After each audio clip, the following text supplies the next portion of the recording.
menjunjung dan menerima barang yang didatangkan oleh Rasulullah SAW, dan tempat Islam itu daripada iman, yaitu dalam hati dan lidah dan segala anggota. Kerana setiap tasbih dengan hati itu dinamakan taslim, dan lidah nanti mengerjakan taat dengan segala anggota itu dinamakan taslim. Maka adalah yakni Islam itu pada lughah dan daripada iman itu, dan iman itu khas, dan adalah iman itu satu juzuk daripada Islam yang lebih mulia, dan tiap tasdim itu taslim, dan tiada tiap taslim itu tasdik. Jadi insya-Allah tuan-tuan, ini tajuk yang terakhirlah dalam memperkatakan persoalan akidah yang saya rasa panjang dah perbicaraan kita berkaitan dengan persoalan akidah Ahlussunnah wal Jamaah. Jadi tajuk yang terakhir ini iaitu pada nak menyatakan iman dan juga Islam. Jadi tuan-tuan sekalian, dalam hadis yang agak panjang ada termuat tuan-tuan sekalian dalam kitab Mastikah Hadis pun ada sebut tentang persoalan iman dan Islam ini. Iman, Islam dan ihsan.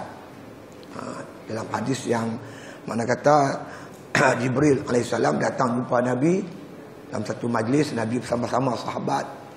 Di sana Jibril bertanya kepada Nabi tentang iman dan juga tentang Islam dan ihsan. Jadi setiap persoalan yang Nabi sebut itu, mana kata apa persoalan datang oleh laki-laki ini, mana kata bila Nabi jawab, selesai Nabi jawab, maka laki-laki ni kata sadaqta, benar engkau. Jadi bila makna kata laki-laki itu pergi daripada majlis itu, bila sahabat-sahabat tanya Nabi, Nabi beritahu itulah Jibril alaihissalam. Jadi daripada hadis tersebut, maka ulama menghuraikan apa itu arti iman, apa itu arti Islam, dan juga ihsan. Jadi ihsan ini tuan-tuan sekalian, dia melengkapi iman dan Islam. Jadi iman ini dia lebih kepada takluk hati, tasdik hati. Islam itu lebih berbentuk zahiriyah. Yang nampak pada zahir, seseorang itu beramal dengan amalan-amalan Islam. Seperti dia semayang, dia puasa, dia syahadah, dia mengaku dia sebagai seorang Islam. Bila kita nampak dia pada zahir, dia mengaku dia itu Islam, kita hukum dia sebagai Islam. Maka kita terima kesaksian dia sebagai seorang Islam. Adakah benar-benar dia beriman? Itu persoalan batin, persoalan hati. Hanya Allah Ta'ala yang mengetahui dia benar-benar beriman ataupun tidak. Di sini timbullah soalan tuan-tuan sekalian, iaitu orang munafik, orang Islam, orang beriman dan sebagainya. Jadi tasdik hati, membenarkan di hati, dan dilahirkan dalam bentuk amal ibadat yang zahir, ketundukan, kepatuhan kepada perintah Allah. Orang ini makna kata orang yang beriman dan orang Islam. Sempurna iman dan Islam dia. Ada pula orang tuan-tuan sekalian, dia mengaku dia Islam, tapi batin dia itu kufur kepada Allah Ta'ala. Ini dinamakan orang yang munafik. Ada setengah pula orang dia mengaku dia Islam, tapi tindak tanduk dia bercanggah, tak mengerjakan apa yang Tuhan suruh. Tak salat, minum arak. Ini kita panggil Muslim, tapi asi. Muslim yang derhaka kepada Allah. Disebut ianya sebagai fasik.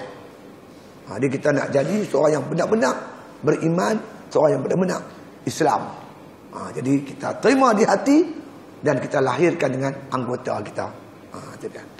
Baik. Kata Imam Ghazali rahimahullah ta'ala, ini Syekh Abdul Samad. Syekh Abdul Samad kata, faslun. Ini satu fasal. Fasal dalam bab berkaitan dengan akidah Ahlussunnah wal Jamaah. Fi ma'nal imani wal Islam. Iaitu pada nak menyatakan, nak menghuraikan makna iman dan Islam. Jadi dengan makna itu kita tahu apa itu maksud iman, apa maksud Islam. Dan kita nak jadi orang yang beriman, nak jadi seorang Islam yang baik. Karena tuan-tuan, iman ni bukan boleh buat main-main. Islam pun bukan boleh buat main-main. Islam boleh terbatal, iman pun boleh terbatal. Kita masuk Islam dengan 2 kalimah syahadah. Satu pintu. Tapi nak keluar Islam ni banyak pintu, tuan-tuan. Mungkin melalui percakapan, tindak tanduk dan sebagainya. Kadang-kadang kita tengok dalam YouTube tu ada orang berani cakap pada pelekeh-pelekeh main, mempersenda-senda hukum Allah, termasuk hukum hudud. Cakap terang-terang kita tengok, ini cakap apa ni? Bila percakapan kita menunjukkan, tuan-tuan sekalian, kita menolak hukum Allah, habislah. Kita terkeluarlah sebagai seorang Islam. Jadi kalau kita jelas tindak tanduk dia tuan-tuan menghina agama Islam, menghina hukum Allah Ta'ala, minta dia mengucap balik. Kalau dia tak mau mengucap, dia mati, dia pergi ke dia lah. Tak payahlah semayang mayat dia. Kerana dia terkeluar daripada Islam. Kecuali kita tahu dia mengucap, dia kembali balik dengan mengucap 2 kalimah syahadah. Kata musannif rahimahullah ta'ala, ini satu pasal pada menyatakan makna iman dan Islam. 2 perkara kita bincang malam ni, insyaAllah. Mudah-mudahan selesailah. Bermula makna iman itu, iaitu pada lughah. Iman ni ada makna pada segi lughah, ada makna segi syarak. Jadi daripada makna pada lughah dan makna pada syarak tu, kita bolehlah makna kata mengetahui sebenar-benarnya satu persoalan yang dibangkitkan.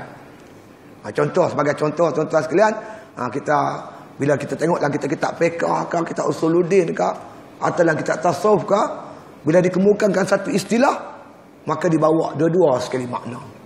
Makna pada lughah dan makna pada syarak. Apa guna makna pada lughah? Jadi tuan-tuan, bila kita tahu makna pada lughah, di sana terkandung berbagai-bagai hikmah di sebalik satu-satu perintah Allah Ta'ala. Contoh saya nak bagi tuan-tuan, kalau kita mengaji kitab fiqh berkaitan dengan persoalan zakat, contoh. Zakat ni tuan-tuan, dia ada makna pada lughah, ada makna pada syarak. Makna pada syarak kadar yang tertentu. Bagi barang-barang yang tertentu, yang dikeluarkan, ditunaikan, yang diagih kepada asnaf yang tertentu.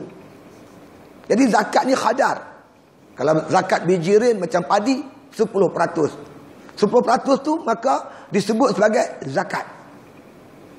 Kalau harta simpanan 2,5%. 2,5% tu itu zakat. Dia punya persen tu berapa? Itu panggil zakat. Yang dikeluarkan bagi barang-barang yang tertentu, ada barang yang keluar zakat. Patut orang Islam ni dah keluar zakat, tak payah GST dah. GST ni main mana kita pun tak tahu. Kata kita ni Islam wasatiyah. Tanya ulama, mana Islam? Ada dalam kitab fiqh GST.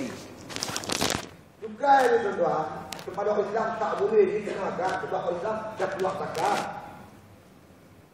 Kecuali tuan-tuan dalam keadaan yang darurat, yang terlalu penting. Terlalu penting. Macam negara kita menghadapi satu masalah ekonomi yang cukup berat. Macam berlaku tuan di zaman Imam Nawawi. Apabila bumi Syria nak diserang oleh Mongol. Tahu Mongol? Al-Asriya. Mongol tak serang. Ketika itu tuan-tuan, Khalifah minta pandangan ulama. Ini semua ni. Ini Khalifah ni bukan dia nak beri kata-kata baru. Dia cuma tuan-tuan sekalian nak beri senjata, pertahankan negara. Ni Mongol dan dekat ni. Ketika itu tuan-tuan sekalian, ketika itu ulama bincang. Ulama bahas. Maka kata Imam Nawawi rahimahullah ta'ala, dia kata sebenarnya Sultan Khalifah tidak boleh ambil harta benda rakyat untuk beli senjata. Melainkan dia kata jual dulu barang-barang kemas yang ada pada gundik-gundik baginda itu. Gundik dia tuan-tuan, barang kemas sampai ketiak. Rambut tak tahulah punya besar kan. Tapi ya Allah, punyalah banyak duit, shopping pun sampai 500,000. Ni dia ni, barang kemas sampai bila berjalan kena angkat tangan macam tu, punya berat. Maka kata Imam Nawawi, jual dulu. Jual dulu harta benda yang ada pada gundik-gundik ni. Kalau tak cukup, baru ambil duit rakyat. Itu kaedah cara dia. Ini dah. Semua kena. Pampers pun kena tuan. Saya singgah tadi kedai ni beli pampers. Pampers tu harga RM35. Kan? RM35. Kena GST lagi tuan-tuan. Kena biar RM37. Aku tak halal duit aku. Aku kedara lah. Aku tak halal. Aku mampu lah Najib. Aku tak halal lah. Budak-budak pampers pun punya teruk betul. Aku tak tahu nak cakap apa lah. Tak boleh. Mana siapa kata halal? Haram. Bukan haram je. Haram jadah. Tambah sedih lagi. Ambil kereta benda orang tanpa hak. Nak bayar hutang negara. Siapa hutang? Najib mula ambil teraju kepimpinan pada Pak Lah. Hutang negara 200 bilion. Sekarang dah 800 bilion. 6 tahun memerintah. Makna kata 600 bilion tambahan hutang. Tuan-tuan bayang kena merintah 10 tahun lagi. Bankrupt kita mampu. Betul tuan? Kapal terbang tu ada, beli kapal terbang baru. Ada kaki bodek apa ada. Demi keselamatan Perdana Menteri kita. Beli apa? Tak apa. Mampu lah. Hang boleh cakap lah, hang tak kena cukai. Aku tak halal duit aku tak tahu. Ambil lah kat hang. 40 orang menyumpah tuan-tuan. Wali main. Aduh, sedih. Tak mana dia konak tu. Jadi kita bicara pasal Islam dan iman dan Islam. Ya. Jadi punca yang kita ambil ni supaya kita tahu secara menyeluruh. Jadi pada segi makna pada lurah, zakat itu makna zaki itu bersih. Wallazi ba'atsa fil ummiyina rasulan minhum yatlu 'alaihim ayati wa yuzakkihim. Zakat tu yuzakkihim. Jadi makna di situ maknanya bersih. Allah Taala mendatangkan seorang rasul yang makna kata seorang nabi yang ummi, makna kata yang datang kepada mereka itu wa yuzakkihim, membersihkan mereka itu. Zakat artinya bersih. Dalam konteks ni hikmat dikeluarkan zakat, membersihkan harta benda kita daripada milik orang lain. Kita tanam padi, kita dapat umpamanya 100 guni. Kita keluarkan 10 guni. Sebab 10 guni ni orang lain punya. Maka kita tinggal 90. 90 ni bersih. Jadi mengeluarkan zakat, membersihkan harta benda kita. Bukan zakat membersihkan harta benda kita, membersihkan akidah. Dengan keluar zakat boleh membersihkan akidah. Orang tak keluar zakat ni pasal apa tak keluar? Aku tanam teruk-teruk. Yang nak keluar zakat bagi orang tu pasal. Itu punca tak mau keluar. Maka Allah tanya, afara'aitum ma tahrusun? Antum tazra'unahu am nahnu zari'un? Tak kamu tengok apa yang kamu tanam? Kamu yang menumbuhkan atau aku bagi tumbuh? Kita yakin yang menumbuhkan Allah. Yang bagi rezeki pada kita Allah. Ternakan kita subur elok semua Allah. Bila Allah suruh keluar zakat, kita keluar zakat. Jadi kita keluar zakat ni membuktikan kebersihan, sucinya akidah hati rohani kita. Takkanlah kita tak mau harta kita bersih, akidah kita bersih, tak mau apa. Yang kedua, zakat ini diertikan sebagai al-madhu was-sana'u. Kan? Al-madhu atau as-sana'u, puji. Bukti kita mensyukuri nikmat Allah, memuji Allah dengan keluarkan zakat. Dalam Al-Quran Tuhan sebut wala tuzakku anfusakum. Jangan kamu puji diri kamu. Tuzakku. Jangan kamu zakatkan diri kamu, artinya jangan kamu puji diri kamu. Zakah artinya puji. Dengan mengeluarkan zakat, ini tanda kita memuji Allah, mensyukuri nikmat Allah. Takkan tak mau jadi hamba yang bersyukur. Yang ketiga, zakah diartikan an-numu wal barakah. Bertambah gemuk dan bertambah berkat. Kalau keluar zakat tu mana harta dia bertambah berkat. Tak kala kita tak mau harta kita diberkati oleh Allah Ta'ala. Gabung tiga-tiga semua ni, maka menggalakkan manusia itu untuk mengeluarkan zakat. Itu cerita dia. Begitulah dalam istilah-istilah yang ulama beri itu semuanya ada makna pada segi lurah, makna pada segi syarak. Begitu juga dengan iman. Iman ni amana yu'minu. Imanan artinya aman. Amanah ni aman. Orang yang beriman aman dia dengan Tuhan. Dia tidak berkonfrontasi dengan Allah Ta'ala. Seperti mana orang beriman, innama kana qaulal mu'minina idza du'u ila Allahi wa rasulihi liyahkuma bainahum ay yaqulu sami'na wa ata'na. Perkataan orang beriman bila diajak, diseru berhukum dengan hukum yang diturunkan oleh Allah dan Rasul, Dan yang diturunkan oleh Allah, dibawa oleh Rasul, mereka berkata, kami dengar, kami taat. Dia orang beriman ni, dia aman dengan Tuhan. Sentiasa tunduk dan patuh kepada perintah-perintah Allah Ta'ala. Aman. Dia orang yang makna kata orang yang tak beriman dipanggil kufur. Apa kufur? Engkar. Engkar ni berkonfrontasi dengan Allah Ta'ala. Allah kata halal, dia kata haram. Allah kata haram, dia kata halal. Dia berlawan dengan Tuhan. Kan? Jadi ada orang pula tuan-tuan sekalian, kan? Dia menunjukkan dia beriman. Dia orang Islam. Tapi kita nak uji dia senang aja. Mudah aja nak uji. Dia beriman tak beriman? Ajak dia kepada hukum Allah. Tengok perangai dia macam mana. Kalau dia kata sami'na wa ata'na, alhamdulillah. Kalau dia tolak, confirm. Tidak. Wa idza qila lahum ta'alu ila ma anzalallahu wa ila rasul yaqulul munafiqin yasudduna anka sududa. Apabila dikata kepada mereka, ra'aital munafiqin yasudduna anka sududa. Bila dikata kepada mereka, marilah kita berhukum dengan apa diturunkan oleh Allah dan Rasul. Mari kepada hukum Allah. Ra'aital munafiqin, nescaya engkau lihat orang munafik itu yasudduna anka sududa. Dia akan menghalang kamu sekeras-keras. Orang utara kata macam tarik kucing ekor. Kucing duduk atas tikar mengkuang. Kita tarik ekor dia, tengok macam mana. Dia cekak macam rambut tikar, dia tak bergerak. Aku tak mau. Saya tak mau. Tak lagi dia potong tangan aku. Tak mencuri kan tu apa? Takut apa? Tak mencuri. Takut kena potong tangan. Bodoh. Tu. Jadi orang beriman, Masya Allah. Innama yu'minu bi ayatina allazina idza zukiru biha qarru sujada wa sabbahu bihamdi rabbihim wa hum la yastakbirun. Hayati ayat tu elok. Jangan sujud sejadah aja bagi jemaat. Faham elok. Makna-makna dan tuntutan dia.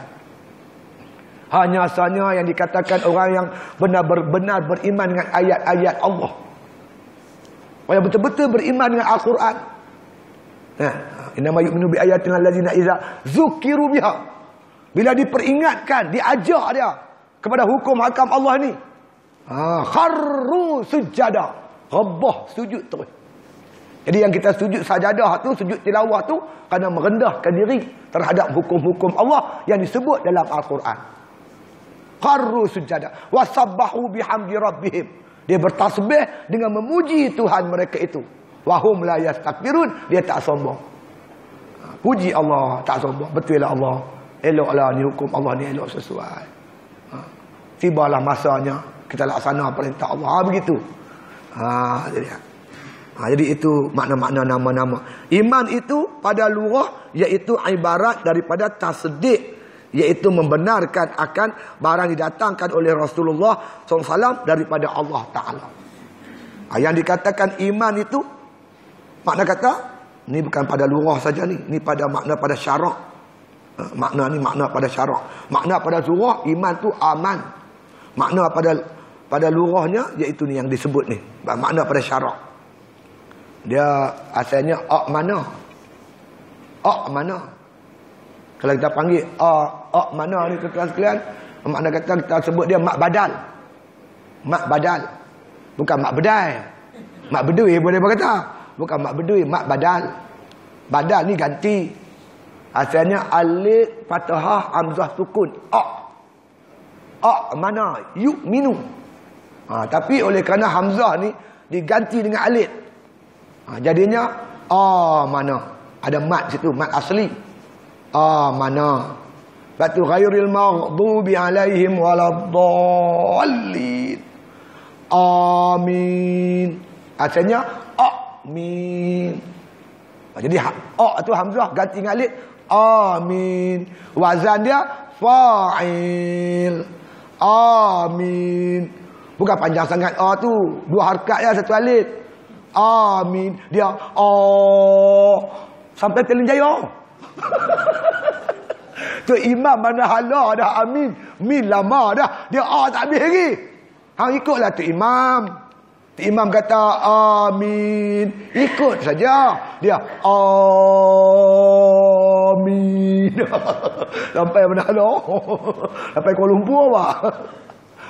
Asalnya amin, amin. Mak badal. Jadi ini makna pada segi syarak ni tuan-tuan, no?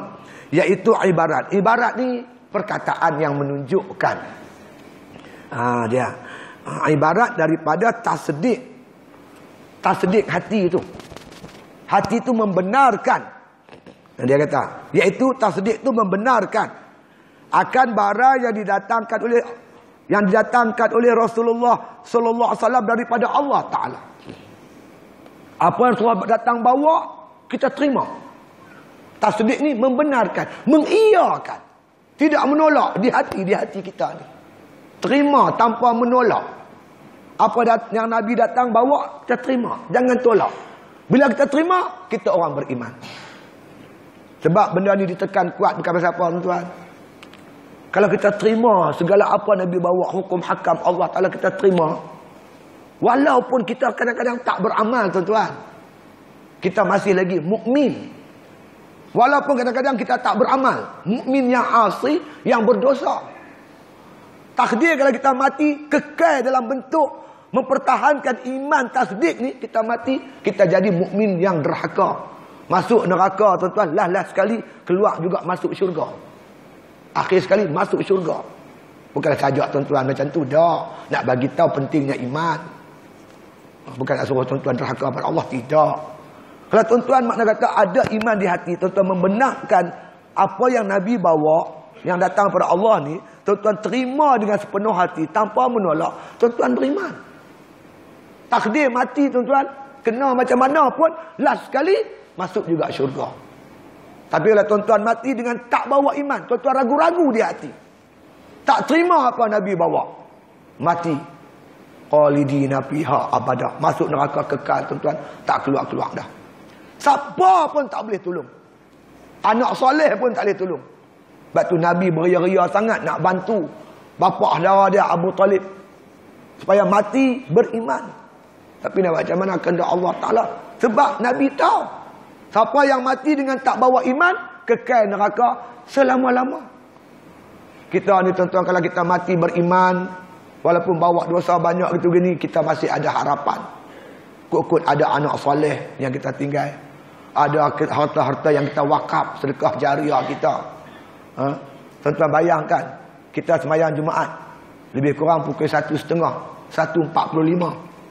Imam ni Kuala Lumpur, seluruh kawasan Lembah Kelang, walaupun jarang-jarang dekat-dekat, Allah maghfir lil muslimina wal muslimat wal mu'minina wal mu'minat, dia sebut al ahya'i minhum wal amwat.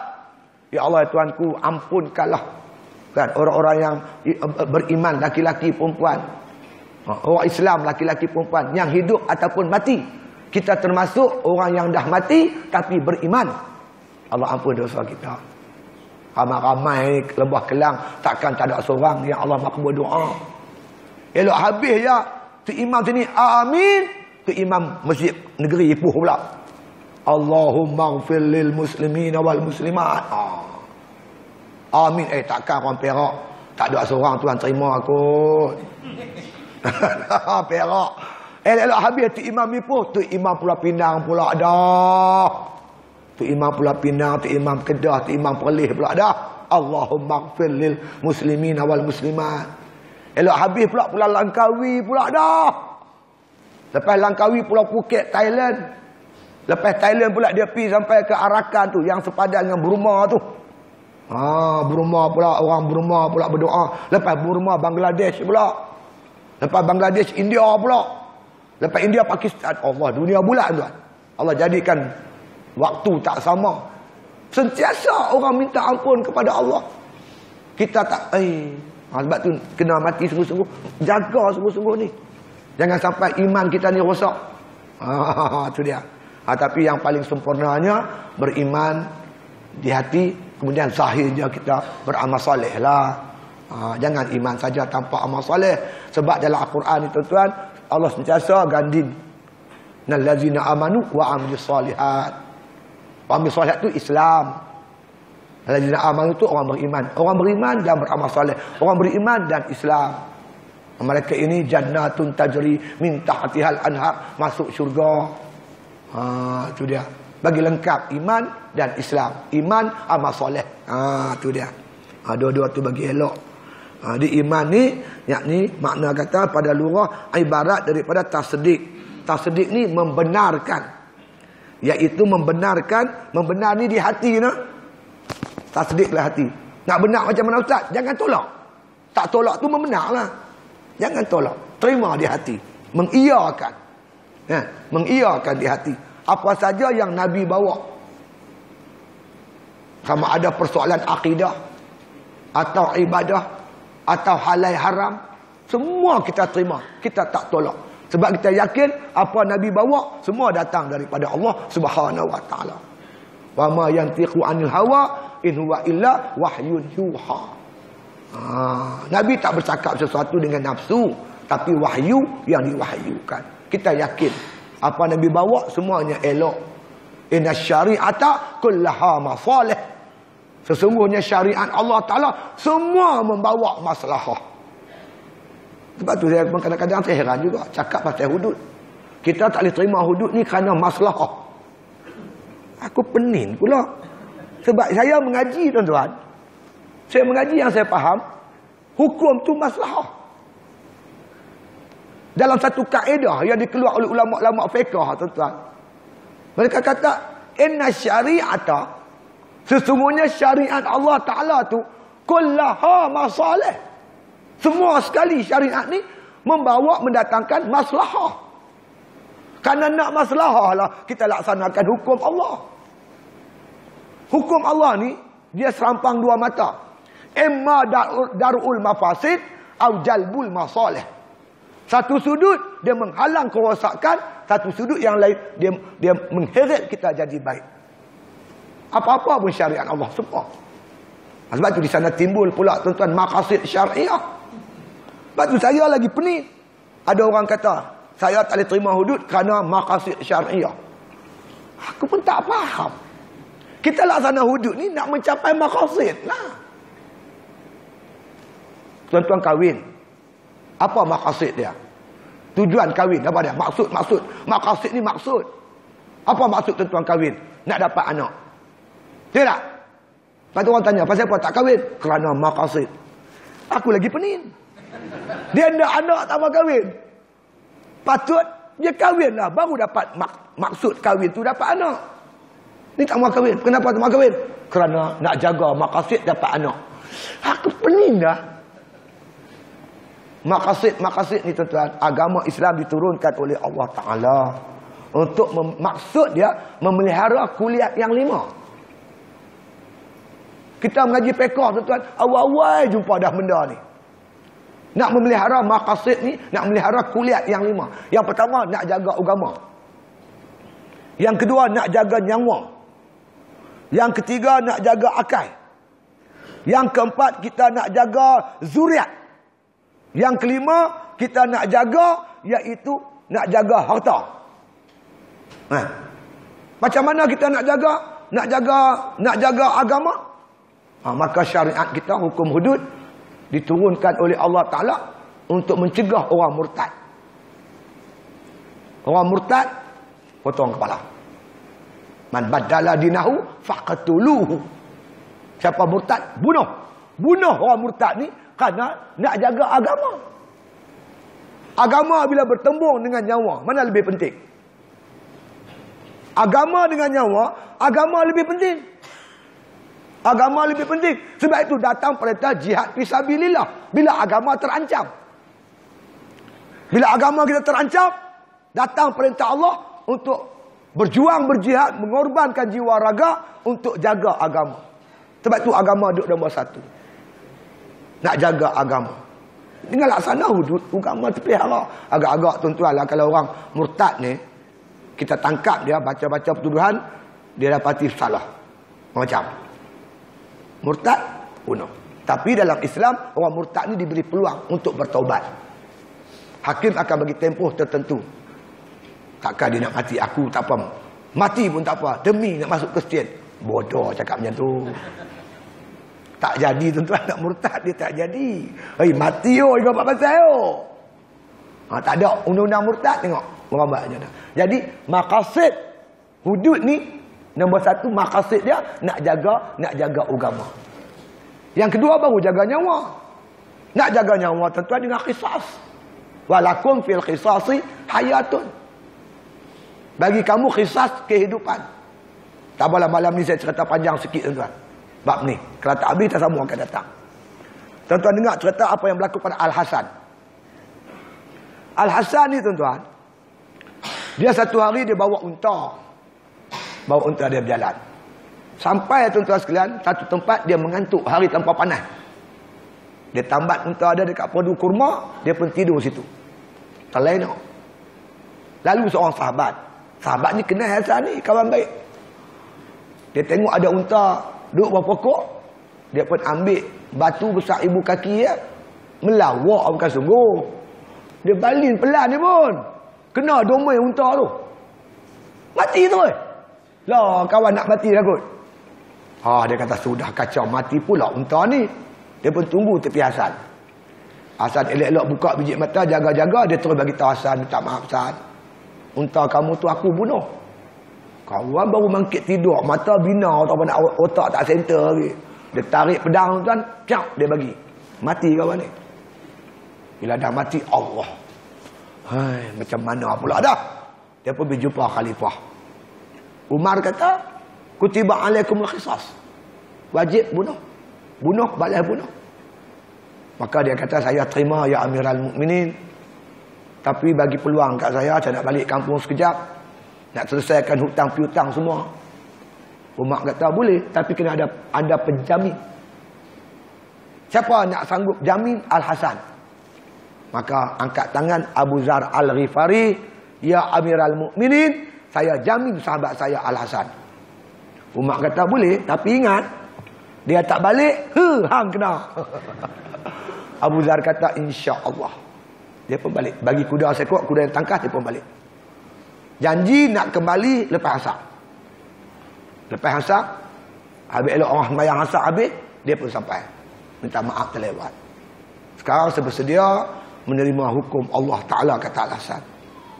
Umar kata seperti mana kita maklum, masalah bunuh ni, ini hukum qisas. Hak waris. Waris boleh tuntut bunuh balas. Waris boleh minta ganti dengan diat. Waris boleh ampun saja. Jadi kuasa pengampunan di tangan waris. Maka bangunlah tuan-tuan sekalian, wakil waris yang kena bunuh. Bagi salam apa semua, ya Amiral Mukminin. Kami adik-beradik kami semua, waris-waris semua dah berbincang. Sebentar tadi, kami ampunkan sajalah saudara kami Al-Hasan. Allah tuan-tuan. Tuan-tuan boleh bayang. Sahabat-sahabat semua berselawat. Peluk hang aku. Waris yang kena bunuh, waris yang membunuh, berpeluk-pelukan, Masya Allah. Inilah sejarah tuan-tuan Islam yang disebut oleh Allah Ta'ala, walakum fil qisasi hayatun. Bagi kamu, qisas itu kehidupan. Kalau dulu sebelum datang Islam, orang Islam tuan-tuan, orang Aus Khazraj, kes kecil-kecil je, hang bunuh, aku bunuh, balas. Kes unta ya. Kawan ni bunuh, kawan ni balas, kawan ni balas. Akhirnya berperang, bergaduh, berpanjang-panjangan. Datang Islam bawa qisas, jadi kehidupan. Jadi maqasid qisas ni, iaitu tuan-tuan, nak jaga nyawa. Supaya nyawa tu, makna kata terpelihara. Kerajaan bunuh balas orang yang membunuh. Dia tidak ada bertindak, makna kata orang ni balas dendam, tak ada. Jadi maqasid yang kedua, jaga nyawa. Yang ketiga baru tuan-tuan sekalian, jaga akal. Batu kita tak bagi orang mabuk. Orang mabuk ni tuan-tuan bukan sakat dia rosak, otak dia rosak, dia rosakkan orang lain. Pemandu mabuk bawa kereta tuan. Ni cerita zaman rumah setinggan banyak dulu ni di Kuala Lumpur. Dia ni tuan-tuan kerja buruh kasak, buruh binaan. Pergi kerja naik basikal tuan. Naik basikal, duduk di kawasan rumah, makna kata kawasan setinggan. Mana ada api, api pakai tarik-tarik dia, air pun akan sambung-sambung dia. Petang pagi tu, sebelum dia pergi kerja, anak kata, Pak, dia kata, cikgu minta yuran. Orang semua, kawan-kawan semua bayar, saya seorang belum bayar. Pak dia kata tak apalah, petang ni saya abah dapat gaji, abah bagi duit. Yang isteri pula mengadu, abang, beras kita dah habis. Gula pun dah habis. Jadi abang pergi kerja dapat gaji, kata belilah beras, belilah gula, beli minyak masak sama. Jangan lupa beli tepung, beli pisang awak untuk anak kita besok pagi nak buat kuih. Petang tu satu hari, satu keluarga tak makan apa orang tuan. Duk tunggu suami balik ni. Tiba-tiba polis yang datang. Bagi tahu pak cik ni, buruh kasak ni dilanggar oleh kereta pemandu mabuk. Siapa tengok semua teriak menangis tuan. Berceramuk gula-gula, pisang-pisang gula-gula semua. Berat-berat terpelantin. Bukan dia seorang mabuk ni, orang ni. Masa depan keluarga ni macam mana? Sebab tu Islam memandang berat soal mabuk. Apa hukuman dia? 40 rotan. 40 rotan ni nak jaga akal. Bila akal dah rosak, suami isteri dia kena pukul, anak kena sepak, habis semua orang dia marah. Bila dia dah mabuk, rumah tangga pincang. Nak jaga akal, Islam datangkan hukum hudud. Orang yang mabuk 40 rotan. Ini dilakukan oleh Rasulullah dan Sayyidina Abu Bakar. Mai Umar dia bagi 80 terus. Dan hudud Kelantan antara 40 ke 80. Itu pulang berhakim. Kemudian barulah datang jaga zuriat. Jangan berzina. Zina agak senang tuan. Nak sebab 100 rotan nak rejam mati ni, bukan senang tuan. Saksinya 4, selalu saksi 2. Okey, zina ni saksi sampai 4. Pasal hukuman dia berat, dia punya tu pun berat. 4 orang naik satu kereta nak main mengaji. 4 ni semua adil. Tak buat dosa besar, tak mengkaikan dosa kecil. Sampai tepi jalan, tengok orang berzina. Berzina ni nampak clear. Kalau kita lama tuan, kita tua dulu, kita kuning, dia sebut ibarat kita melihat batang celak masuk dalam bekas celak. Nampak sungguh jelas. Kemaluan lelaki tu masuk betul-betul kemaluan perempuan. Nampak clear. Kalau dia selimut, tak boleh cas dia. Zina. Dia dicas sebagai menghampiri zina. Maka dia kena takzir. Dia tak boleh dihukum dengan hukum zina. Bukan senang tuan, nak dapat fatwa tu. Makna jarang sekali kita dapat kes zina ni. Tapi dia menggerunkan. Memang kita nak bagi gerun. Lah ni, penjenayah tak gerun. Macam perompak tu, pencuri, curi kereta ketua polis Languk itu, ingat tak? Buat lari kata cerok, dia bakar angin. Last sekali dia pergi parking tepi jalan, dia buah nota. Sorry, tersilap ambil. Ada tak? Tu dia. Masalah sekarang orang tak takut. Ambiga pun takut tu. Saya takutlah wuduk dia kata, memang kerja aku nak bagi takut. Kalau orang tak mencuri pun takut, tuan-tuan bayang kalau orang mencuri. Lagi takut. Tu cerita dia. Maqasid dia, nak jaga zuriat, sebat. Tapi tuan-tuan jangan pula sebut bila sebat ni macam penjara ada ni. Penjara ni dia punya rotan, dia besar ibu jari. Jari kaki besar gitu. Rotan kita besar kelingki dia. Pukul pula, ketiak pun tak terangkat. Yang ni hayul semua. Kawan saya kena 6 rotan tuan-tuan. Parut sampai kelar tu ada. Berjalan berapa bulan sengit. Yang ni rotan besar kelingki. Pukul pula tak angkat ketiak. Tapi menakutkan. Yang tu yang kita nak pindah 356 tu. 356. Bukan kita nak tukar ke Perlembagaan Malaysia dah. Nak pindah akta jenayah. Yang duk ada ni aja. Yang duk ada ni 356. Maksud 356, RM3,000 denda, 5 tahun penjara, 6 rotan. Kalau kita rotan orang 6 tuan-tuan, sakit saja. Dia tak dapat apa-apa. Kita rotan dia 40 dengan hukum syarak, dia bertaubat, Allah ampun dosa dia. Kita nak dia diampun dosa, dia akhirat besok dia tak kena. Tu yang kita nak pindah tu. Pindah akta tu, rotan itu bersesuaian mengikut hukum syarak. Tu je. Allah dia riuh tu macam nak kiamat dunia ni. Aku pun tak faham apa baca kah? Tak lagi lah. Bacalah dulu. Lepas baca baru komen. Ini macam-macam cerita. Teruk betul lampa ni. Betul-betul macam kucing. Tarik kelepiak habis. Tak mau bergerak juga. Dia tak faham. Alas sekali barulah jaga reta. Jadi hukum hudud nak jaga reta. Pencuri potong tangan. Hikmat dia nak jaga harta. Maqasid dia. Itulah maqasid. Ni yang bercakap tu dia faham dak atau maqasid. Bagi sedap dengar ya. Tapi dia aku pun tak tahu aku kata apa dia kata. Padahal bukanlah nak tebuk dada tuan. Tapi kalau nak cakap bab agama ni, parti-parti politik yang paling layak bercakap lah.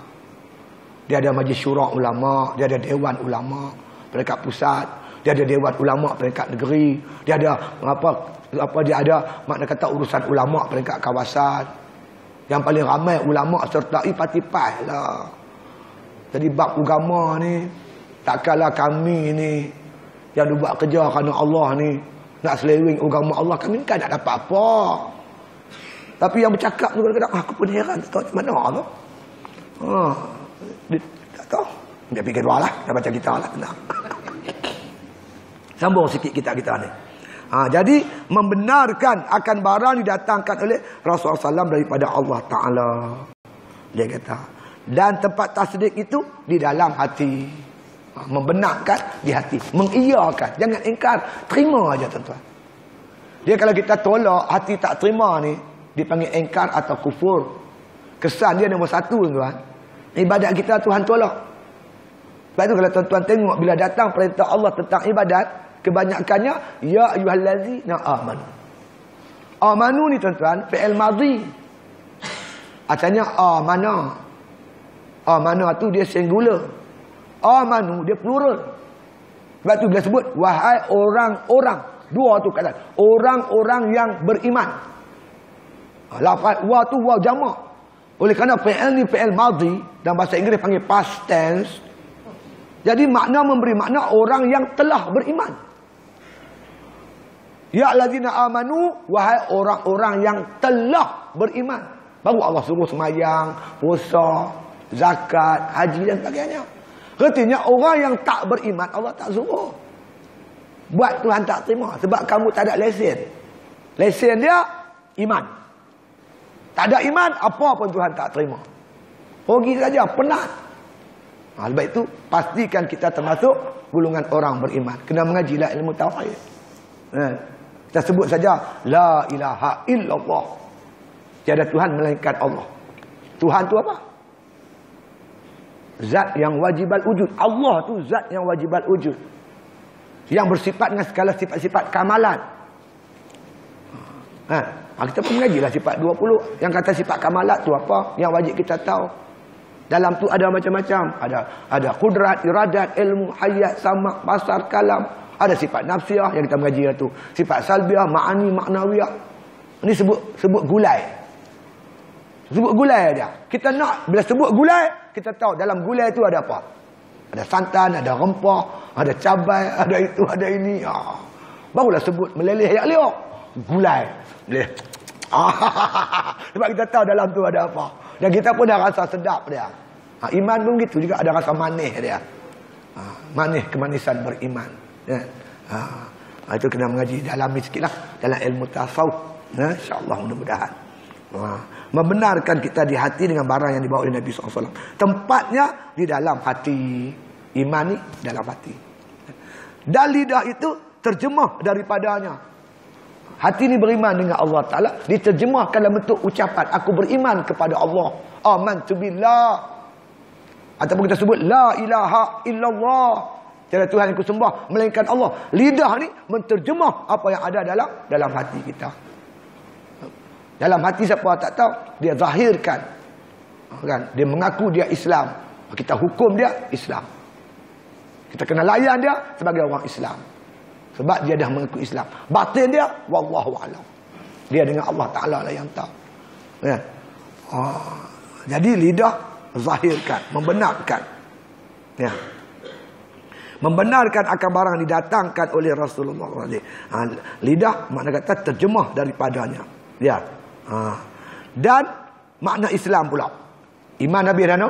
Iman tadi ni kita ulang balik. Tasdiqul qalbi. Membenarkan, mengiyakan di hati. Dengan apa yang dibawa oleh Nabi SAW. Kita terima, jangan tolak. Kerana kita yakin baginda bersifat siddiq, benar. Dia tak bercakap dusta, tak bohong. Nabi cakap semua betul. Sebab itu dalam makna iman ni tuan-tuan, ulama-ulama buat begini ya. Amantu billah wa bima qala Allah. Aku beriman kepada Allah, aku juga beriman dengan apa difirmankan oleh Allah. Apa Tuhan kata, semua kita percaya. Wa amantu bir rasul, aku beriman dengan Rasul, wa bima qala Rasulullah sallallahu alaihi wasallam. Aku beriman dengan Rasul, aku juga beriman dengan apa yang disabda oleh Rasul. Ajaran yang begini bawa semua kita terima, kita tak tolak. Itu beriman dengan Allah dan Rasul, beriman dengan semua sekali lah. Termasuklah beriman dengan malaikat. Beriman dengan Allah berarti beriman dengan malaikat lah, sebab Allah cerita bab malaikat dalam Quran. Kita beriman dengan malaikat, beriman dengan hari kemudian, hari akhirat. Sebab Rasul bagi tahu tentang akhirat. Allah Ta'ala bagi tahu dalam Quran tentang akhirat. Jadi kuncinya Allah dan Rasul. Yang lain-lain tu datang daripada perkhabaran Allah, perkhabaran Rasul. Kita beriman. Itu dia. Membenarkan kita. Lidah menterjemah. Dan makna Islam tu ibarat daripada bukan izan, az'an dan taslim, yakni menjunjung dan menerima barang didatangkan oleh Rasulullah sallallahu alaihi wasallam. Junjung ni atas bau ke atas kepala? Junjung atas kepala. Patik menjunjung titah perintah tuanku di atas batu jemala patik. Tu bahasa istana tu. Kita bila berdepan dengan raja tu, dia kena faham bahasa dia. Junjung atas batu jemala tu, buat atas kepala. Bila kita letak satu benda atas kepala, artinya tuan-tuan semua ni terasa beratnya itu. Pasal apa? Pasal letak betul-betul tengah, seluruh kepala kita terasa berat, bau terasa berat, badan terasa berat, kaki semua terasa berat. Artinya kita menjunjung dengan seluruh anggota kita segala perintah-perintah Allah Subhanahu Wa Taala. Junjung. Jangan empuk letak bawah, letak atas kepala. Tempat yang paling tinggi kita letak perintah Allah, itu makna junjung. Tempat yang tertinggi dalam anggota kita ni. Kita utamakan perintah Allah. Allah perintah kita laksana hukum Allah. Hukum hudud wajib dilaksana bila kita ada kuasa. Tak ada kuasa tak payah, tak wajib lah. Jadi kita ada kuasa. Bila ada ruang-ruang yang memboleh kita buat lah. Kerana ini perintah Allah. Kenapa kamu laksana? Perintah Allah. Macam semayang perintah Allah, hudud perintah Allah. Itu kita nak buat. Kan? Orang buat apa nama, buat apa ni orang panggil apa? Yang duk ni dalam handphone tu, duk sokong undi tu. Poll. Buat poll tuan-tuan. Seluruh rakyat, berapa ada responden berapa puluh ribu? 91% rakyat Kelantan nakkan hudud. Nak hudud 91%. Hormat kehendak rakyat Kelantan. Saya bila tuan-tuan orang bukan Islam tak terima menentang, hampa tentang pasal apa? Bukan kacau agama hampa pun. Tak sentuh agama hampa. Saya ceramah malam tu tuan-tuan di Tanjung Malim. Saya hempuk cawan tuan-tuan. Geram. Bila keluar dalam ni tengok-tengok apa parti gerakan saman kerajaan Kelantan kerana meluluskan hudud. Hang ni hampa ni. Hampa gerakan kapiah. Kami kan kacau agama hampa. Geram lah aku pun. Hempuk cawan tu. Tapi cawan tu tak pecah. Pasal apa? Polistrin. Dengar benda ayat tu. Aduh, sakitnya hati tuan-tuan. Sakit hati aku. Bukan kacau agama hampa. Dalam Dewan Undangan Negeri Kelantan tu, semua sokong.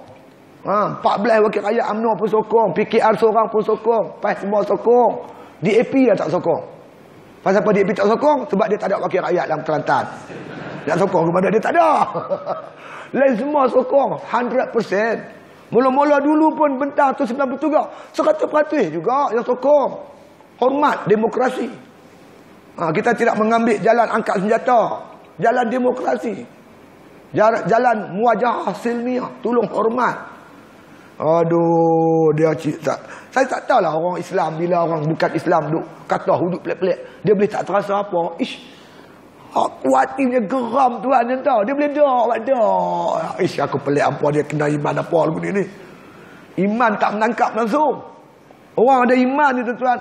Tak boleh tuan-tuan, tak boleh. Saya dulu ceritalah ni cerita pengalaman. Saya bila pilihan raya selalu terlibat dengan pilihan raya. ceramah, susun gerak kerja pilihan raya, merayu undi. Itu kerja kita lah bila musim-musim pilihan raya. Dan saya biasa bertanding 3 kali tuan. 3-3 kalah.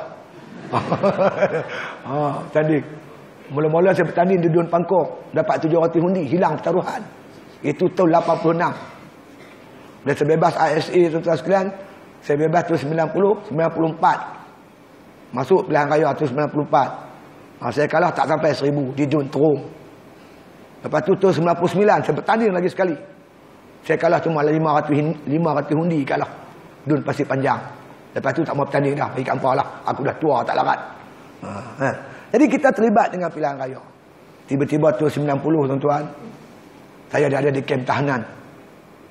Duk baca je cerita, tengok TV pilihan raya, ketak ni tuan, ketak.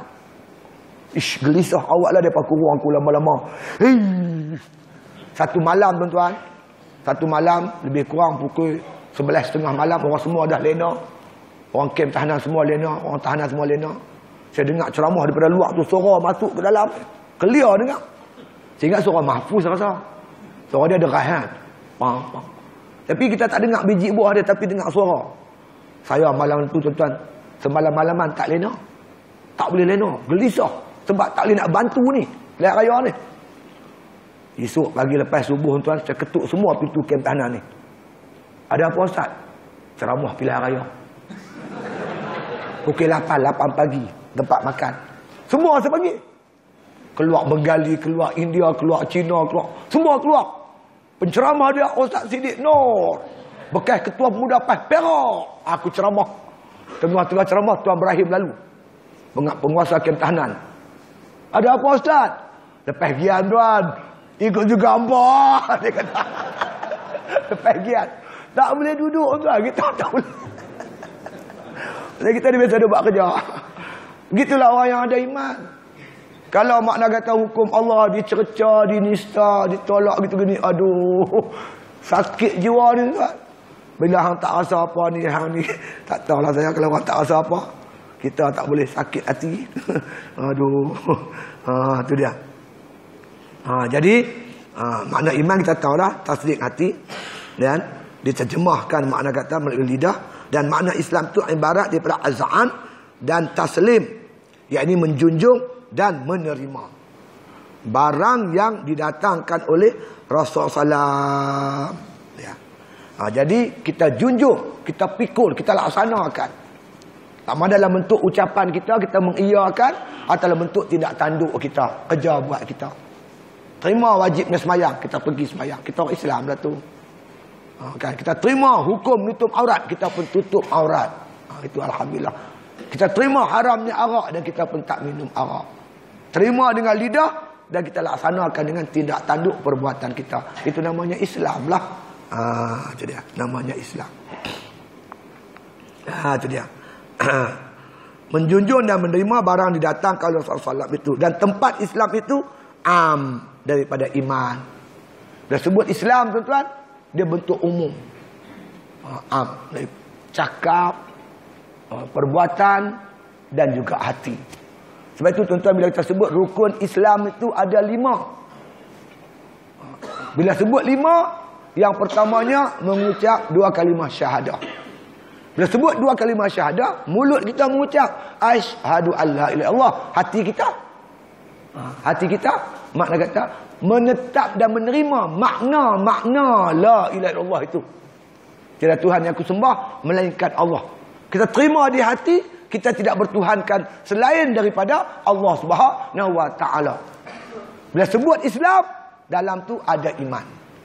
Tapi sebut iman, makna kata ada Islam. Tapi makna Islam tu dia lebih umum, termasuk dengan tindak tanduk dan termasuk juga dalam hatinya sekali. Islam tu terlebih umum, menyeluruh. Itu dia, zahir dan batin. Ya. Itu dia. Dan dia kata lagi Islam itu dan iman itu dalam hati. Iman itu tasdik. Islam itu nampak zahir dan juga batin, terlebih umum. Tapi iman tu terlebih khusus, yakni dalam hati. Dan lidah dan segala anggota kerana tiap-tiap tasdik dengan hati itu dinamakan taslim. Bila kita membenarkan di hati dengan cara automatik, bila hati tu ikhlas dan jujur, terima, maka zahir pun terimalah.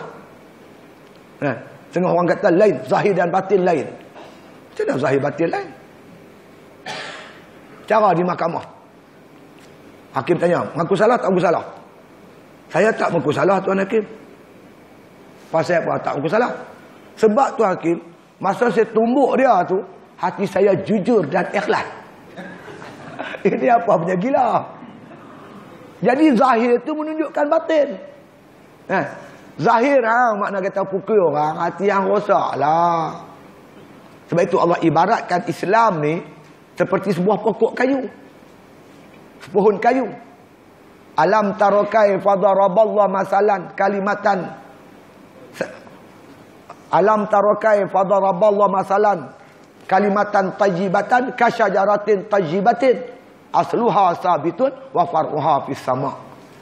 Nak tak aku tunjuk pada kamu wahai Muhammad contoh kalimah tajibah la ilaha illallah yang kita ucap zahir dan batin, mulut mengucap pengakuan dua kalimah syahadah, hati ni membenarkan sungguh-sungguh kerasulan Rasulullah dan ketuhanan Allah, mengiyakan sungguh-sungguh, maka Allah ibaratkan kasyajaratin tajibatin, macam pokok yang baik.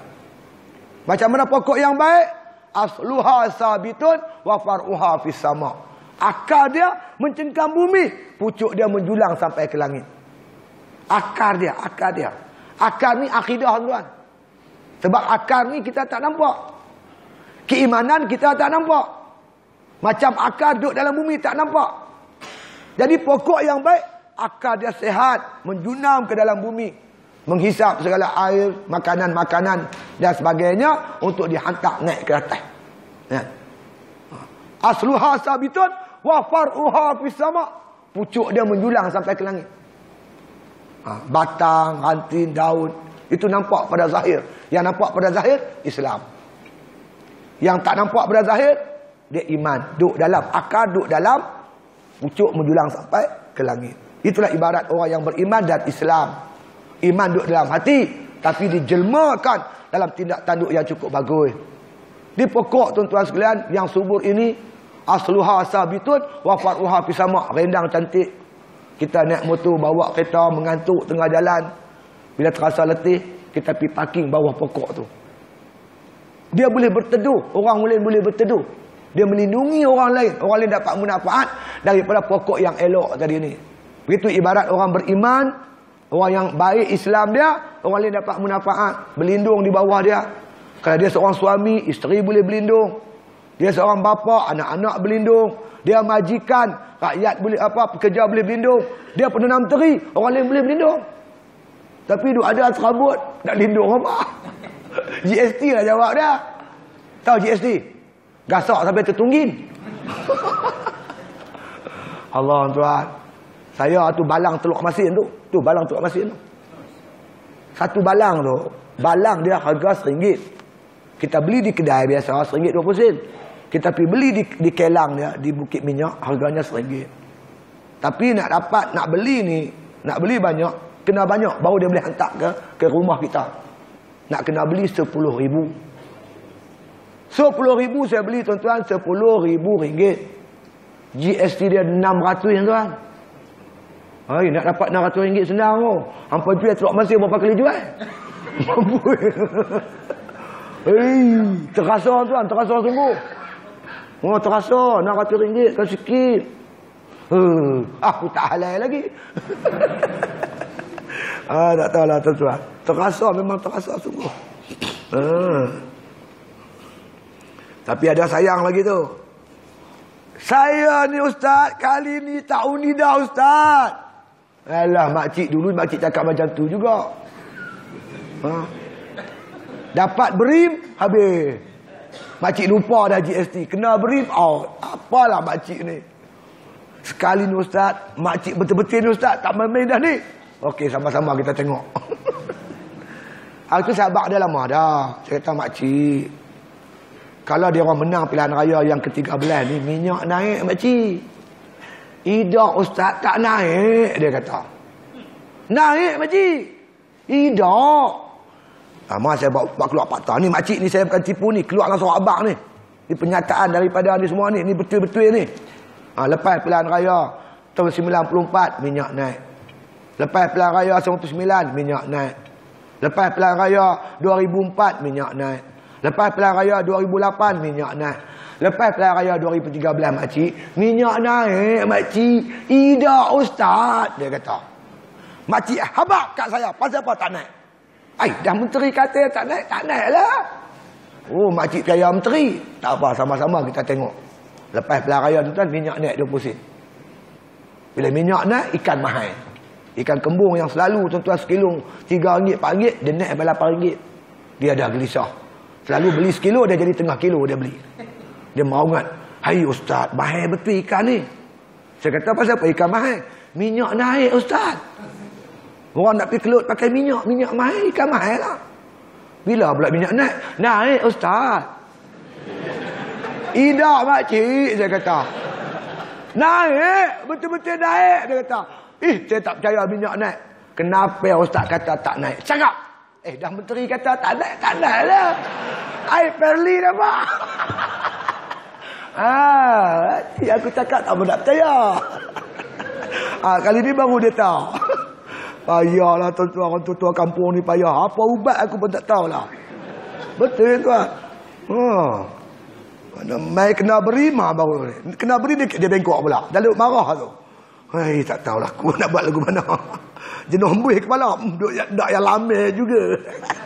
Dia nak yang lama juga. Payah orang tua-tua ni payah. Ni saluran satu ni. Saluran satu semua kita kalah. Saluran dua kita menang. Saluran ketiga pun kita menang. Kena saluran satu out habis. Tak payah. Lihat waktu nyawa tak mau mati. Aduh susah tu. Aku tak tahu lah nak buat macam mana. Tu dia. Jadi makna kata Islam itu dia kata dia kata lebih umum daripada iman dan lidah. Segala anggota, kerana tiap-tiap tasdik itu dengan hati dinamakan taslim. Jadi orang yang tasdik di hati beriman pun dipanggil dia taslim. Dia tunduk dan patuh kepada Allah. Jadi makna Islam ni dia lebih umum, iman dia lebih khusus. Iman tempatnya di hati. Jadi itu yang Allah sebut, yang mala yang fa'u malun wala banun illa man atallaha biqalbin salim. Kalbin juga tapi salim. Hati yang sejahtera, hati yang Islam, yang anggapnya hati yang beriman kepada Allah Subhanahu wa taala. Jadi kita berhenti sini dululah. Tak habis jugalah. Kita sambung bulan depan. InsyaAllah. Mudah-mudahan. Tapi saya duk teringat Tok Guru saya. Tok Guru saya nama Tok Guru Haji Wa'in. Haji Wan Ibrahim. Dia duduk dekat hutan kampung. Sebelum dia mati tuan-tuan, saya pergi ziarah dia. Dia pesan. Sidik jangan lupa pesan saya nak. Pesan apa Tok Guru? Macam saya duk abang selalu kat Sidik lah. Bila mengajar tu dia kata buat macam mana orang makan sirih. Jadi orang makan sirih ni ambil sirih pinang, gambir, buh lang gobek sampai lumat. Dah lumat baru telan. Jadi maknanya dia suruh kita bila bicara bab ilmu ni bicara lumat-lumat. Biar orang faham sungguh-sungguh dia kata. Biar kita baca 4-5 baris pun tak apa, bagi faham betul-betul. Dengan matan yang kita baca tu dia kata insya-Allah banyak manfaat. Jadi saya bila baca kitab tu teringat cakap Tok Guru saya lah. Mudah-mudahan dapat manfaat pada malam ni. Jadi sebelum saya pondok ni tuan-tuan, kami di pondok macam biasalah. Tahun ni tuan-tuan kita nak ikut macam tahun lepas juga. Kita bulan Rejab ni kita berpuasa. Puasa sunat dengan tujuan tuan-tuan bulan Rejab Syakban ni supaya kita masuk Ramadan dalam keadaan yang cukup bersedia.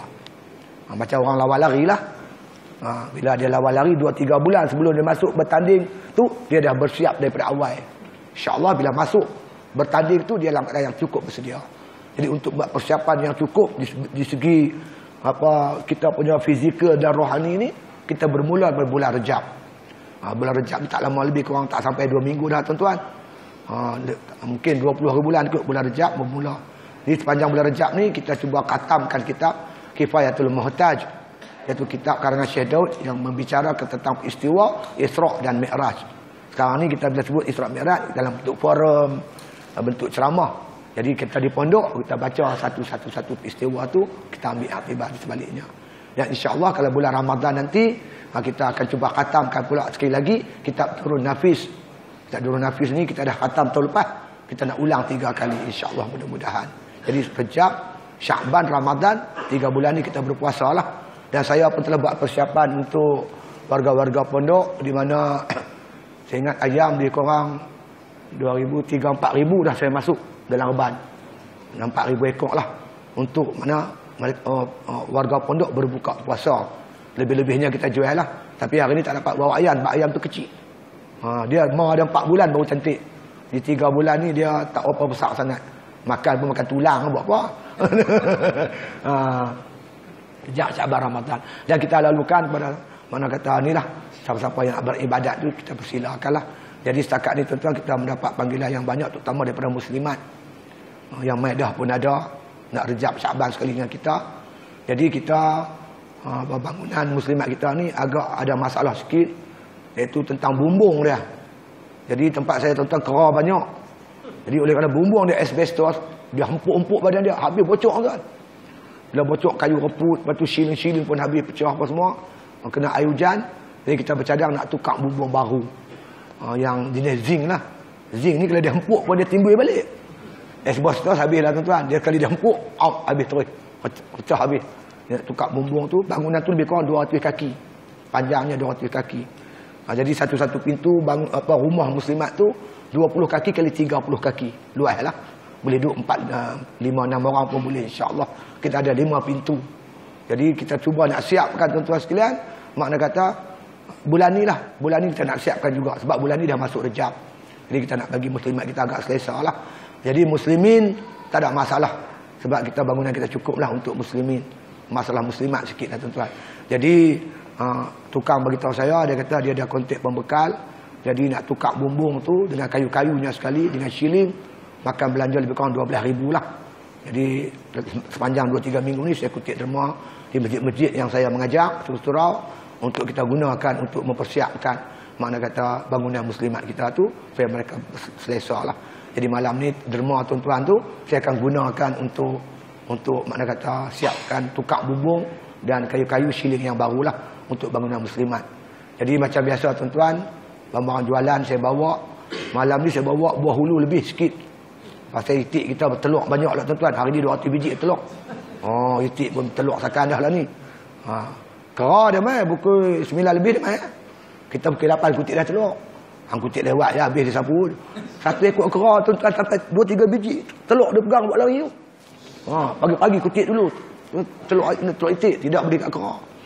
Dia kita buat makna kata buah hulu kita hari ni lebih sikit. Tapi memang diakui lah oleh orang-orang yang makan buah hulu kita ni. Dia berkata Ustaz Sidik tu ceramah ya deras, tapi buah hulu dia lembut. Banyak orang komplain macam tu. Tuan-tuan tak percaya, tuan-tuan makan tengok, bukan nak puji. Ni muslimat kita buat tuan-tuan. Jadi saya sedia peralatan cukup dengan oven dia 3-4 biji. Oven yang macam tuan-tuan pergi Tesco tu, bukan ada orang jual buah hulu. Oven macam tu lah saya beli. Yang 2 tingkat, yang setingkat saya beli. Bagi cukup kelengkapan dia. Pemukul dia pun ada 2-3 biji saya beli. Jadi, oleh kerana tuan-tuan kita ada cukup peralatan. Kita pun ada steamer. Steamer kita ada 2 biji steamer. Pemukul pun banyak. Maka muslimat kita mengeluarkan satu produk baru tuan-tuan, iaitu kek kukuh. Kek kukuh coklat. Jadi ni pun kita bawa lah hari ni jual. Jadi semua ni tuan-tuan untuk bantu kerja-kerja kita. Setakat ni alhamdulillah kita mampu memberi pengajian percuma di pondok kita. Pengajian percuma, api air semua percuma. Kita guna duit jualan kita untuk bayar bil api semua. Kemudian kita boleh bagi beras percuma. Kemudian kita bela ikan keli. Siapa lalu makan keli boleh ambil keli secara percuma. Dan insya-Allah tuan-tuan, Rejab, Syakban, Ramadan 3 bulan ni kita berpuasa. Makanan berbuka puasa dan sahur kita sediakan insya-Allah. Alhamdulillah, syukurlah tuan-tuan. Jadi dah nak masuk 2 tahun ni, nampak kita masih boleh tampung keperluan-keperluan kita, hasil derma orang ramai dan juga hasil jualan-jualan kita. Jadi inilah syukur pada Allah Ta'ala lah. Jadi tuan-tuan yang banyak menderma pun, ucap banyak-banyak terima kasih lah tuan-tuan. Sama-sama kita bekerja untuk membangunkan ummah ini insya-Allah. Itu saja, wallahu alam. Al-Fatihah.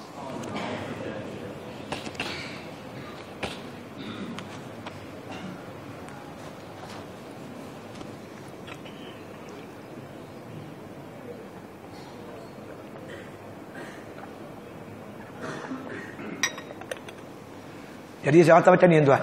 Bulan depan saya photostate-kan kitab ni. Lebih kurang terbaik ni lah. Kalau habis tu kita photostate lagi. Sebab dia ni kitab. Jadi tuan-tuan dengar macam ceramah lah. Saya ceramah. Jadi bila saya photostate ni, jadi tuan-tuan pun boleh tengok sama, boleh bawa balik rumah insya-Allah. Jadi saya cuma cah kos cetak lah. Tak main ni. Dah RM2 lah. RM2 ke, lebih kurang RM2 lah. InsyaAllah. Bulan depan saya cuba usaha photostate.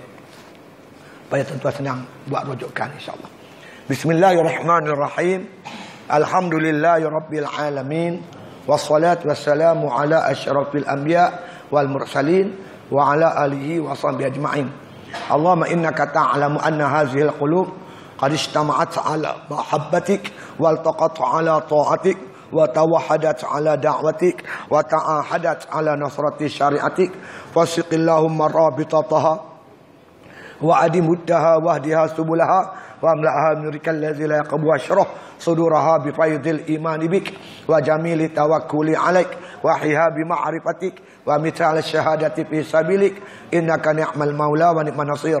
Allahumma arinal haqqa haqqan warzuqna ittiba'ah wa arinal batila batilan warzuqna ijtinabah. Da'wahum fiha subhanakallahumma tahiyyatuhum fiha salam wa akhiru da'wana alhamdulillahi bil alamin. Takbir.